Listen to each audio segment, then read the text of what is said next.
So before we get the video started, I would like to introduce you guys to my new queen, Queen Bella, from the species Odontomachus bruneus. This gorgeous gal has been having some problems feeding from her sugar feeder, and I've received a few questions from some of my new subscribers about what exactly you should be feeding your ants. So today, we will go over that. So if you need some guidelines, I hope you'll stick around.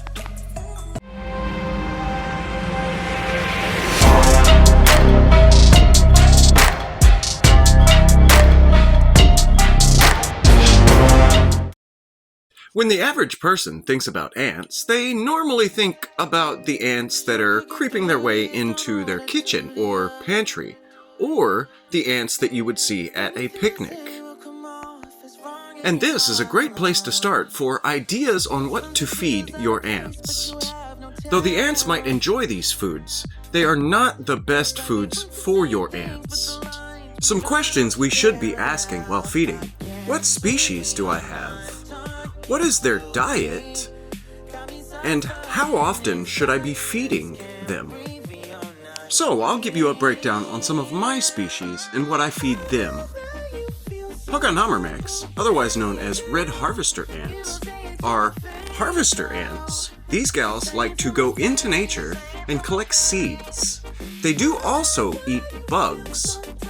All ants are going to require a sugar source and a protein source. These ants break down their seeds into what is called ant bread, and this is where this species gets most of its sugars from.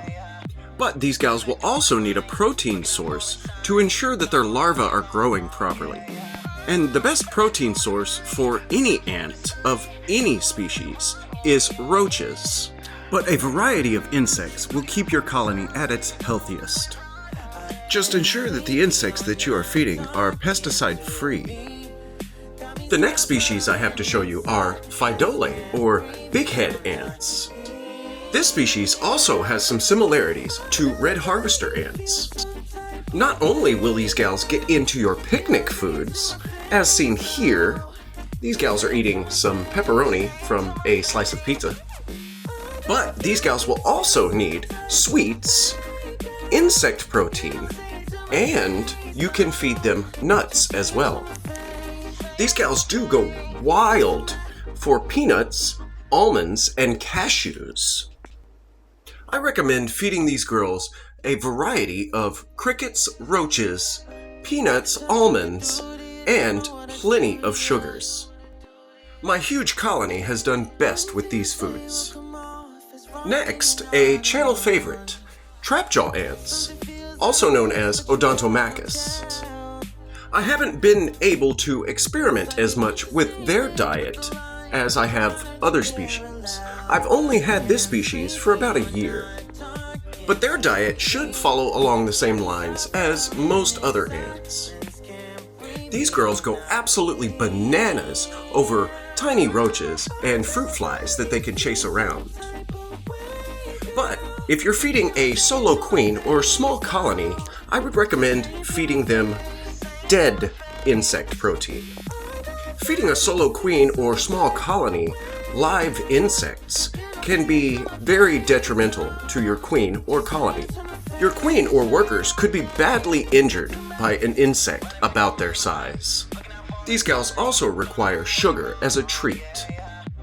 Next up, the notorious Camponotus, sometimes called carpenter ants or sugar ants. So there's a bit of a hint there. These gals require lots of sugar. These gals will also require lots of insect protein to ensure that their larva is growing. I have found that these gals will eat most any dead insect protein, be that moths, roaches, crickets, basically any dead insect that you can find, these gals will eat. This species is recommended for beginners because of their ease of feeding. This is also a very active species, so they will require lots of sugar.